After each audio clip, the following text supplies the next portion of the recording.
Welcome back to 33-year-old boomer ranting in the fog. Luck is contagious. Let's talk about it. So if you've been alive for any amount of time, you may have noticed that some people just seem to be cursed.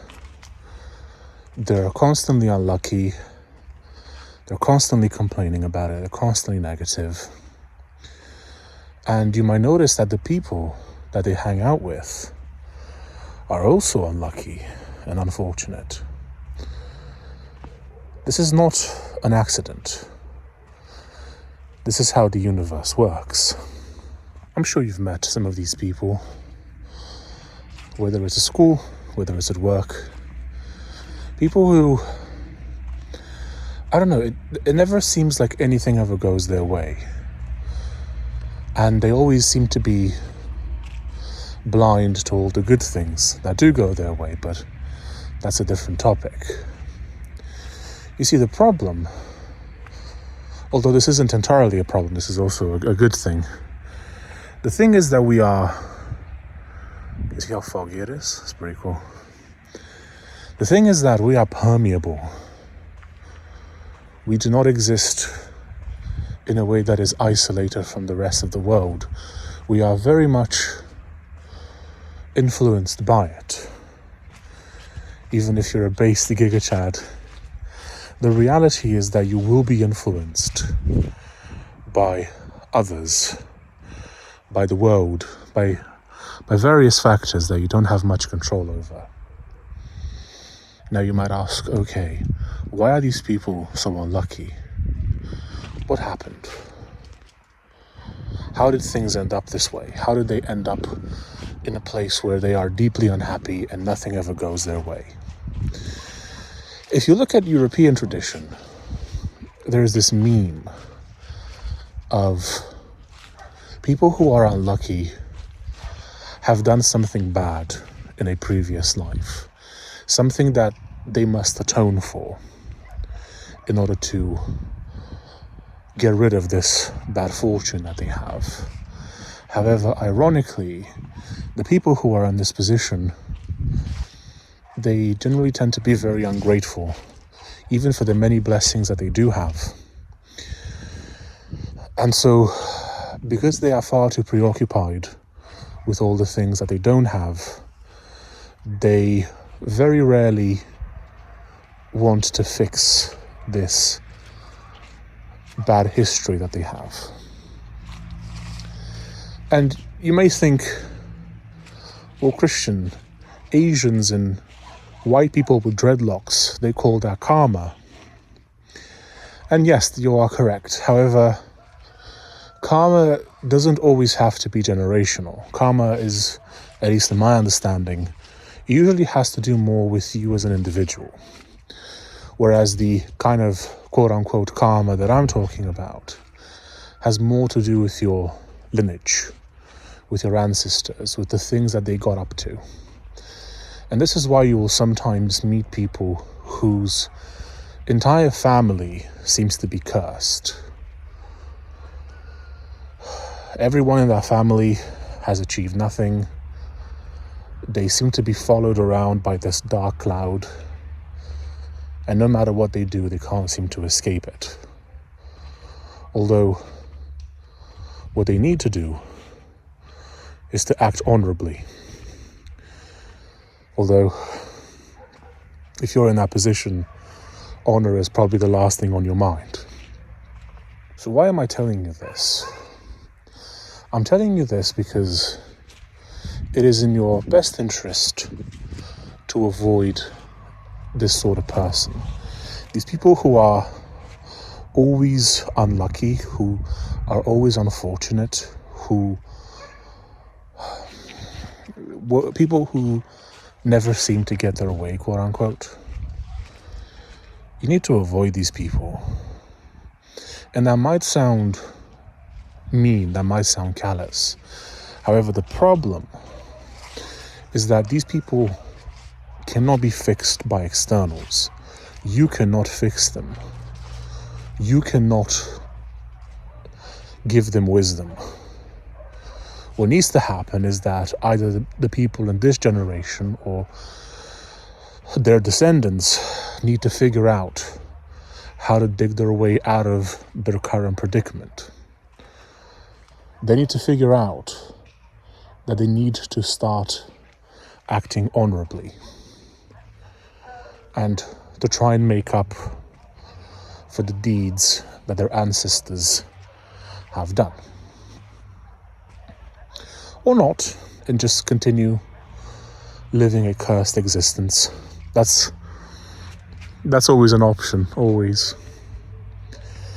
You see, if you are one of these people who's always unlucky, whose family is unlucky, do not despair. Because, as I've said earlier, you can fix this. You just need to want to do it. And that's the hard part. You see, people who are in this position, they are drowning in the void, their arms flailing, unwilling to grab onto the shore. Because if they attempt to do so, if they attempt to save themselves, they might fail. And it is easier, at least according to the psychology of these sorts of people, it is easier to simply not try. It is easier to be a victim of circumstance. It is easier to complain and to be miserable and to never do anything about it ever. Because if you never try, you can never fail. You can only fail if you actually care. You see, that is the thing that I didn't understand for a long time.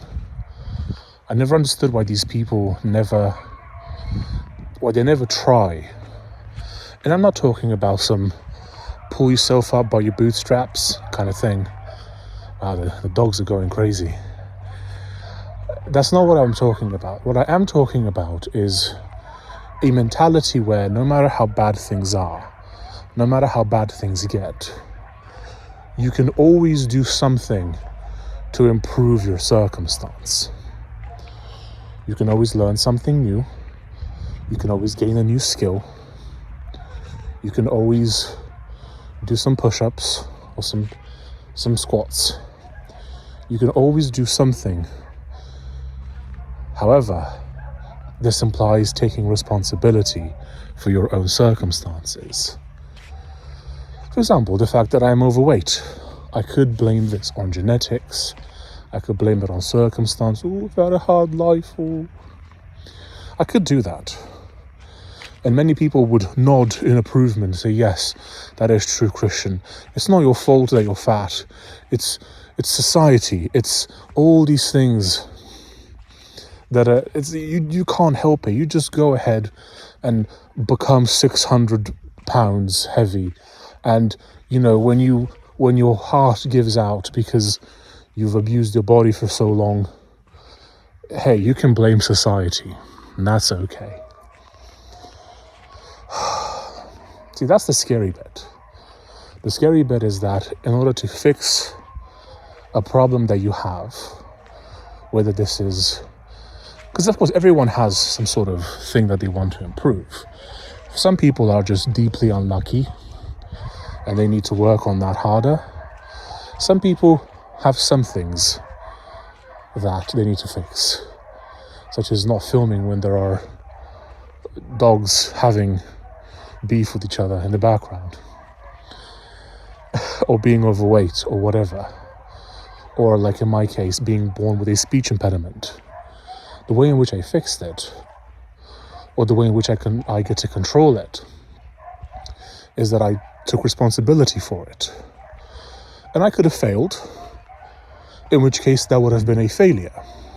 That would be something that I would have to contend with and acknowledge the fact that I would have failed at improving my speech. However, that is just the risk that you take. Sometimes you fail, sometimes you succeed. And then people comment on your ability to speak. You know, if you're like me and you're born with a different native tongue, not English, a different language, you can just learn it. You can just take responsibility for your own circumstances and for your own skills, and you can just learn English. And then you can get the accent and trick everyone into thinking that you're a posh English boy from Cambridgeshire. Oh, I grew up in a lovely villa right next to the village church. It's very beautiful. Instead of being literal white trash from Eastern Europe. It's all within your control. You decide. I'll see you in the next one. Bye-bye.